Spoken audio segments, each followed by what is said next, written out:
Et certaines pratiques sont encore plus dangereuses lorsqu'on s'éloigne du centre-ville. Les centaines de kilomètres de voies rapides qui entourent la capitale sont le terrain privilégié d'autres fous du volant qui se lancent des défis aussi stupides qu'inconscients. Nous avons rendez-vous avec Chris, 23 ans, et son frère. Passionné de vitesse et d'adrénaline, Chris conduit des voitures de sport comme celle-ci. Pour se procurer des sensations fortes, Chris s'adonne à un jeu dangereux et totalement illégal. Lui et sa bande appellent ça faire des compteurs. Le but, c'est d'emmener l'aiguille jusqu'au bout, c'est-à-dire elle ne peut plus bouger après. L'aiguille, elle est collée. Et Chris a d'ores et déjà plusieurs exploits à son actif. J'ai vu faire le tour du compteur à une Smart, mon petit compteur, 160 km/h. Donc là, je suis avec une Fiat Panda, que j'ai pas fait faire le tour parce qu'elle ne tenait pas trop la route. Donc là, je suis à 160 avec une Panda. Et sur mon ancienne voiture, avant celle-là, j'avais une 206 cc où je l'ai montée à 210 km/h. À fond, clairement. Elle ne pouvait pas aller plus vite. Et ce soir, c'est avec sa nouvelle voiture de 200 chevaux que Chris veut tenter un nouveau record, se rapprocher au maximum des 300 km/h, la vitesse maximum de son véhicule. Après, il faut avoir l'espace pour, ce qui est assez compliqué en région parisienne. L'espace est très réduit, les radars sont nombreux, donc du coup ça laisse peu d'espace pour arriver vite. Pour alerter sur le comportement dangereux de Chris à l'égard des autres usagers de la route, nous avons embarqué avec lui. Direction les autoroutes d'Île-de-France. C'est la ceinture quand même ? Ah oui, quand même. De l'adrénaline en sécurité. La base. Et une fois sur l'autoroute, sur ce tronçon limité à 90 km/h, il roule à 50 km/h au-dessus de la vitesse autorisée. On est déjà à 140 sans forcer là.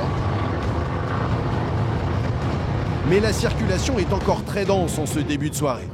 Et Chris est agacé par la voiture juste devant lui, qui respecte les limitations de vitesse et l'oblige à ralentir. C'est un danger pour la route. Il me voit arriver, il doit s'enlever d'ici. C'est pas sa place. Pour rouler à 80, il se met sur la voie de droite et il patiente. Même si vous arrivez à 160. Tout à fait. Et il m'a vu arriver dans son rétro. Il n'a pas décidé de bouger. Et pourtant, c'est pas comme s'il n'avait pas la place. Hein. Il n'y a rien à faire voir la place. Regarde là. Hop. Hop. Tu vois qu'il avait la place. Il est passé à 4. Avec un tank.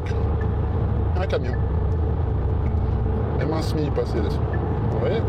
Ça, c'est un danger pour la route. Quelques kilomètres plus loin, l'autoroute se dégage et la circulation devient plus fluide. Chris n'hésite pas une seconde. Il accélère dangereusement jusqu'à atteindre les 200 km/h sur cette portion d'autoroute limitée à 110.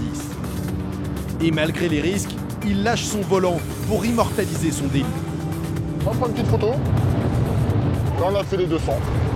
Voilà. Les 200, ils sont faits.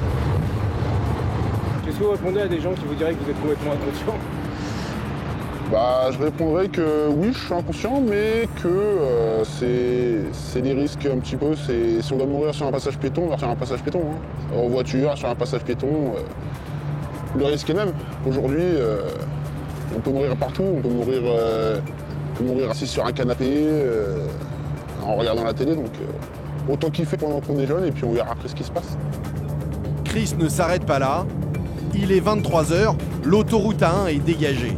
Alors ce fou du volant tente cette fois d'atteindre les 300 km/h. C'est à combien là ? Je suis à 210. Et même 230 pendant quelques secondes. La voiture qui déboîte et on n'existe plus là. C'est exactement ça. C'est ce qui fait toute l'adrénaline. Ces frissons que s'autorise Chris, aux dépens des autres, sont à l'origine de beaucoup d'accidents mortels en périphérie de Paris. Comme cet hiver à Pantin, dans la banlieue parisienne. Un drame terrible. Au premier plan, un ouvrier rentre chez lui après une nuit de travail. Au carrefour, une Mercedes surgit à plus de 100 km/h dans une voie limitée à 50. L'ouvrier est tué sur le coup. Le chauffard et ses passagers ont survécu. Ils avaient consommé de l'alcool et de la drogue. Voiture puissante, vitesse, alcool et paris stupide, la police a bien du mal à mettre fin à ces pratiques mortelles. Cette nuit, c'est la compagnie motocycliste de Seine-Saint-Denis qui s'en charge. Une zone sensible où, on va le voir, la grande délinquance et délinquance routière se confondent parfois. Ici, les policiers exigent l'anonymat et le dispositif qu'ils ont dressé ce soir est impressionnant. 6 motards habitués à traquer les très grands excès de vitesse, face à des berlines puissantes qui tentent parfois de les semer. Pour les réceptionner, un barrage mobile relié directement au radar. 183 là. Le soir, c'est comme ça. 183 km/h sur un tronçon limité à 90. Le chef de la compagnie l'attend de pied ferme. Dommage, j'étais prendre 3 litres d'eau, vous m'aurez pas rattrapé. C'est pas le but du jeu de jouer, monsieur, c'est pas un jeu. Ah bah si, là, j'ai l'impression de jouer. L'insolence du jeune conducteur n'étonne pas les policiers. Après, je dirais pas qu'il en rit, c'est que il n'est pas conscient du danger de cette vitesse. 183, c'est quand même, ça fait à peu près, on va dire, 200 compteurs. Son ampoule est grillée, soi-disant. Donc, j'ai pas été vérifié, mais donc il s'expliquera au niveau du tribunal. Voilà. Le policier termine à peine cette procédure qu'un autre véhicule lancé à 193 km/h refuse de suivre les motards lancés à sa poursuite. Il y a un véhicule qui refuse de s'arrêter. Le policier tente d'arrêter le fuyard qui ralentit à peine. Il demande alors à ses collègues de dresser un barrage d'urgence.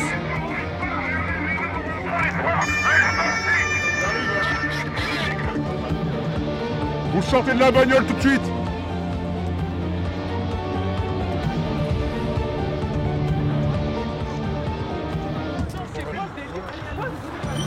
Bonjour. C'est quoi ce délire? Non, mais il y a des caméras, c'est une blague là. C'est une blague. Tu diras ça dans le mois. C'est une blague, mais c'est une blague. Mais c'est une blague. Pourquoi t'esquives la France à droite? Il n'y a pas, t'inquiète pas. Pourquoi tu trembles? Il a tout barré. En sortant, il a pris à droite, il a doublé la smart, il a voulu barrer 80. Je suis freiné au niveau du radar automatique, je me suis pesé à sa hauteur. Et le monsieur n'a pas voulu au début.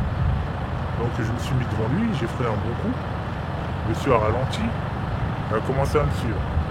Mais il était réticent, le monsieur était réticent, donc j'ai sorti mon arme. Le monsieur a commencé à me suivre, arrivé à la sortie en fait, il a doublé par la droite sur la bande d'arrêt d'urgence, une smart qui sortait. Et il a voulu esquiver le contrôle. Il manque de peu pour lui, il y avait des collègues devant avec des substicks, ils se sont mis devant lui, ils l'ont mis en joue et il s'est arrêté. Il n'y avait pas le choix que de s'arrêter.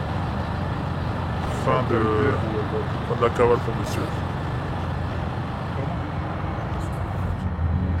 Les policiers soupçonnent également le chauffard d'avoir consommé de l'alcool. Tu peux. T'as les kilos? Faut le faire souffler là, il est. Mais le chauffard tente de se soustraire au test en ne soufflant pas correctement. Tu sais pas gonfler un ballon? Bah gonfle un ballon alors, fais comme si tu gonflais un ballon. Non mais je t'explique, c'est fait pour les asthmatiques, tu vas pas le faire fort que tu peux pas souffler. Plus fort. On va recommencer. Bah, sinon ça va être un refus de souffler, ça va t'en rajouter une couche. Là c'était bien le souffle, pour l'instant là. On va y arriver. On recommence. Ouais, on va faire Souffler. Après plusieurs tentatives, le jeune homme retrouve son souffle. C'était quand le dernier là? Hier soir.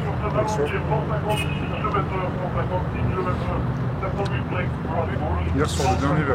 Oui. Vous êtes positif à l'alcool. J'ai positif. Prenant enfin conscience de la gravité de la situation, ce chauffard s'inquiète maintenant pour son épouse. Pour l'instant, non mais elle va appeler son frère. Elle va appeler, elle est en train d'appeler pour se faire récupérer. Là vous vous inquiétez pour elle. Là vous vous inquiétez pour elle.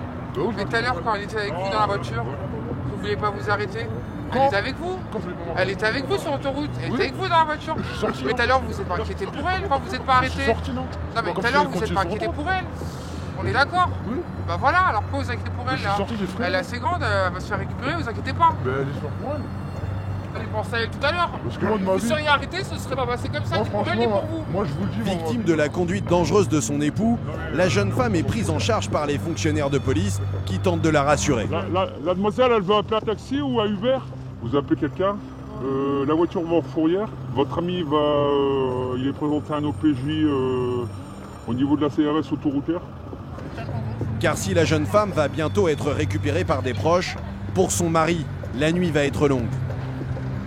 Conduite en état d'ivresse, grand excès de vitesse, mais plus grave, pour le délit de fuite qui risque d'être retenu contre lui, il encourt 3 ans de prison, 75 000 € d'amende, un retrait de permis et une confiscation du véhicule. Ce grand délinquant de la route sera jugé dans quelques semaines. Principalement à cause de la vitesse et de l'alcool, en Ile-de-France l'année dernière, 128 personnes ont trouvé la mort en voiture. Mais il y a une autre catégorie de véhicules que les policiers ont particulièrement à l'œil. Les poids lourds, qui représentent jusqu'à 20% du trafic sur certains axes. Et avec eux, le moindre accident peut prendre des proportions incroyables. Alors, pour éviter les drames, une brigade de policiers spécialisés veille au grain. Ils vérifient les temps de repos, les chargements et font la chasse aux excès de vitesse. Ce qu'ils redoutent par-dessus tout, c'est ce genre d'accident. Comme ce camion, qui brusquement traverse les voies et explose sur l'autoroute. Ou encore sur l'autoroute A10 il y a 3 ans. Ce chauffeur de camion chargé de matières dangereuses qui perd le contrôle de son véhicule. Un carambolage spectaculaire. Bilan, 9 morts et 39 blessés, 48 voitures et 10 poids lourds accidentés.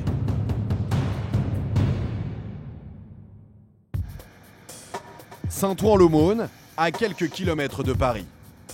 Ce lycée est spécialisé dans les métiers du transport. Chaque année, 24 élèves se préparent à passer un bac pro de transporteur routier. C'est le cas de Kenny, 17 ans. Ce matin, il passe un bac blanc avec André en charge de sa formation. Et aujourd'hui, André lui a justement concocté un exercice sur un transport de matières dangereuses. Première étape, le chargement. Des bidons d'acide chlorhydrique, des piles au lithium et des feux d'artifice. Un mélange explosif, mais d'après Kenny, tout est en règle. Les emballages sont conformes et les colis bien arrimés. Il y a peut-être mieux, mais il y a pire, on va dire. L'apprenti peut commencer son parcours semé de pièges. Alors tu te détends, hein. L'opération de transport, c'est pour te mettre certes dans des conditions bien particulières et réelles, ok, mais il faut rester naturel, d'accord? À 17 ans, être naturel au volant d'un 40 tonnes chargé de matières dangereuses ne va pas de soi. Là on est un peu aidé, donc c'est bien, mais quand on sera tout seul, ça va être un peu plus compliqué. D'accord. Donc on va prendre direction Paris. Avec les matières dangereuses, ça passe? Normalement, oui. Kenny a eu un très bon réflexe en s'interrogeant. Car le transport de matières dangereuses est soumis à de strictes réglementations et certaines portions de route leur sont interdites. Mais Kenny ne prend pas garde à ce panneau, ni à celui-là. C'est bien de m'avoir parlé des matières dangereuses lorsqu'on a pris direction la 115 Paris. C'est très bien. Ceci dit, ça fait 2 signalisations qu'on vient de rencontrer. Avec le E. Avec l'accès interdit aux matières dangereuses. Pourquoi? Parce que quelque part, il doit y avoir un pont ou un tunnel qui est interdit aux matières dangereuses. Ah bon, on y est peut-être là. Je pense, ouais. Le prof garde le sourire car le chargement est fictif.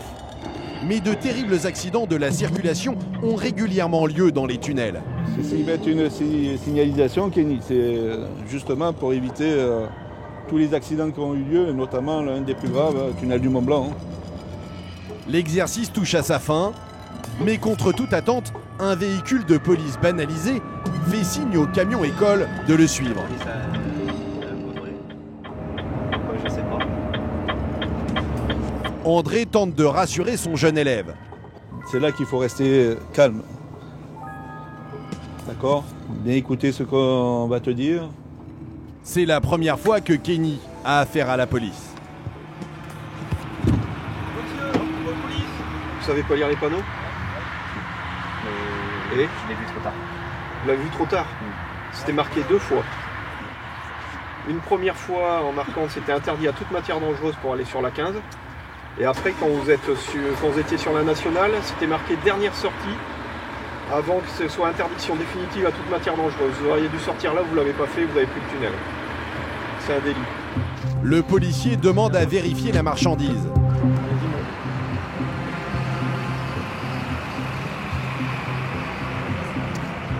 Les étiquettes et les emballages sont aux normes, mais certains produits n'auraient jamais dû voyager ensemble. Qui a fait le chargement, c'est quoi? Ça, par exemple, j'ai de l'acétone, j'ai de l'acide chlorhydrique, j'ai des pots de peinture, j'ai du lithium et j'ai des artifices. Des artifices, il y a de la poudre dedans. Je pense pas qu'on puisse les mettre ensemble. Comment tu te sens là? Ok. Mitigé. Entre mi-bien et mi-à... Je sais pas ce qui va se passer, quoi. Kenny est sous le choc, jusqu'à ce qu'il aperçoive derrière lui sur le parking ses copains de classe.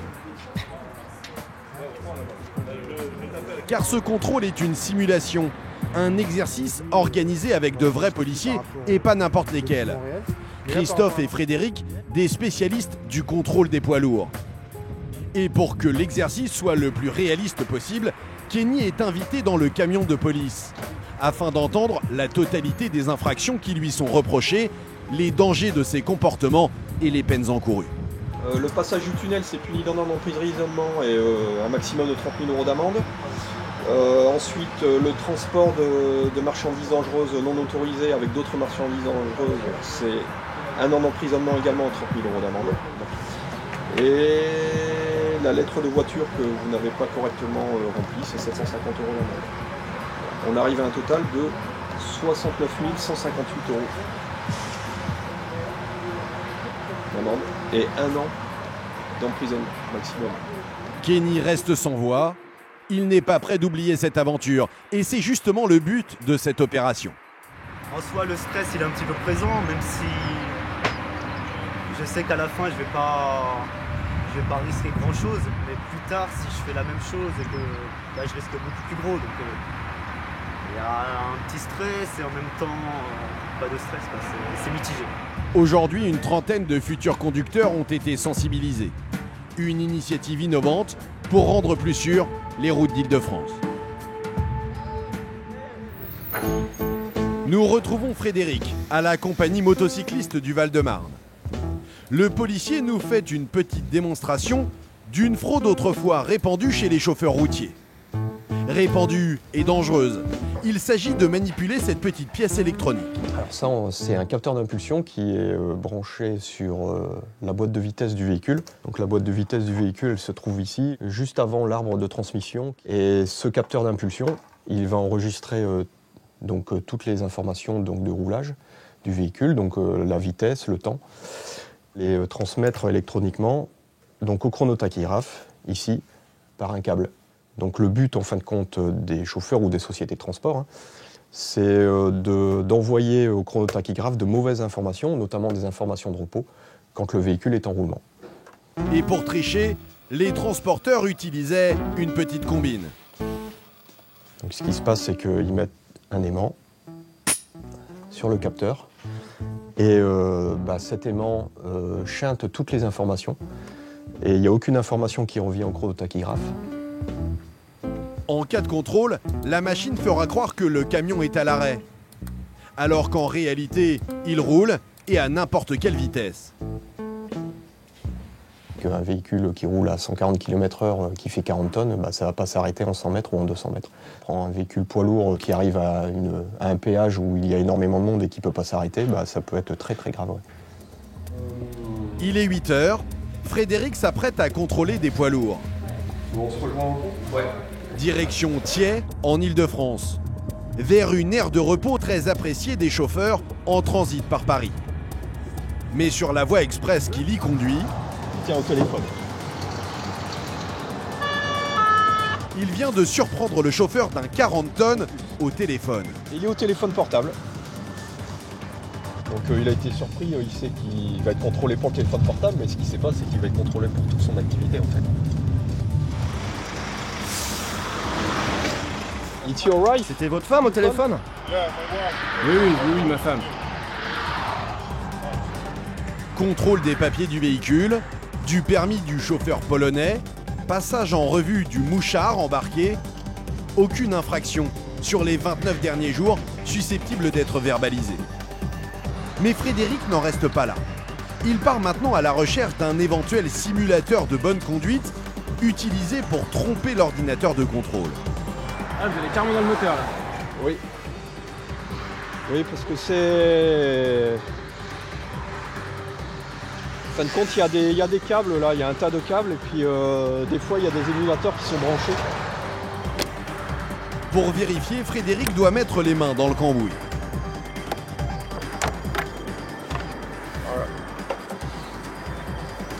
D'extérieur, je ne vois rien du tout. En général, la fraude elle est là, ou ici. Donc là, il n'y a rien de branché dessus. Le chauffeur polonais n'a rien à se reprocher, mais il connaît la combine. Oui, il est en train de chercher un simulateur. Parfois, ils sont posés là-bas.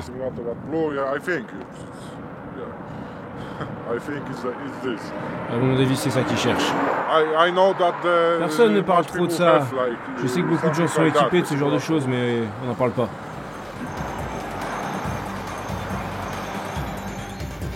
Donc, bilan du contrôle? Bilan du contrôle, aucune infraction à la réglementation sociale européenne sur les transports, donc au temps de conduite et au temps de repos. Bah, par contre, il va être redevable d'une amende pour le téléphone portable. Le chauffeur polonais repart avec une amende de 90 € pour téléphone au volant. Au même moment, à l'autre bout du parking, au milieu des semi-remorques, Christophe, le collègue de Frédéric, est tombé lui sur une drôle de camionnette. Et ce qui l'inquiète, c'est que son chargement n'est pas harnaché. Tout ça, ça devrait être attaché. Ça peut partir, ça aussi. Il devrait y avoir des sangles, il devrait y avoir une bâche pour couvrir le... Quoi que c'est pas trop volatile, mais... Normalement, le chauffeur il doit prendre les précautions pour éviter que ça tombe, que de perdre son chargement. Le trois quarts du temps, c'est pas fait. En cas de manœuvre d'urgence, ben, ça peut tomber sur un piéton, ça peut tomber sur notre voiture. Ça peut même pousser et tuer le chauffeur. Parce qu'en cas de freinage d'urgence, en général, la charge elle va vers l'avant, elle va pas vers l'arrière. Donc c'est le chauffeur qui se fait tuer par son chargement. Il y a déjà eu des cas. Mais il y a un autre problème. Visuellement, par l'essieu arrière, les pneus sont écrasés, les ressorts de suspension sont à l'horizontale. Donc visuellement, ce véhicule il a tout pour être en surcharge. Après on voit le chargement, il y a des blocs de béton, il y a du sable. C'est un véhicule qu'on va peser pour vérifier le poids. Mais il y a de fortes chances, avec l'habitude visuellement, il y en a de fortes chances pour qu'il soit en surcharge. Pour en avoir le cœur net, Christophe et ses collègues vont peser la camionnette sur ce parking. Donc on va le peser essieu par essieu. Allez, doucement. Stop. Encore un petit peu. Stop. 1,6 tonne à l'avant. 1,6 tonne à l'avant, et c'est encore pire sous l'essieu arrière.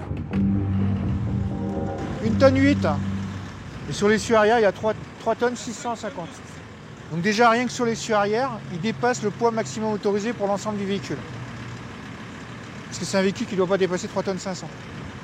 Près de 2 tonnes de trop, ce qui pose un énorme problème de sécurité. Il a une mauvaise tenue de route, un mauvais freinage. C'est un véhicule qui est dangereux sur la route. Donc là, il va falloir qu'il fasse venir quelqu'un pour vider le trop-plein. Conscient de l'infraction, le conducteur accepte la sanction. Je signe pour mon licenciement, c'est ça? Non. Vous signez parce que c'est vous le conducteur. C'est le chauffeur qui signe, mais c'est son patron qui va devoir payer. Le patron du monsieur va recevoir cette contravention pour la surcharge qu'il a dans sa camionnette. 90 € pour chaque tranche de 300 kg de dépassement. Au total, 630 € à payer par l'employeur. Si j'ai un accident, j'étais fautif. Je suis fautif et du coup...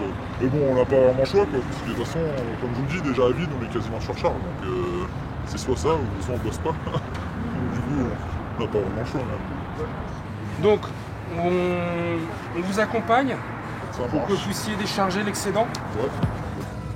La camionnette peut repartir sous bonne escorte jusqu'à la déchetterie la plus proche.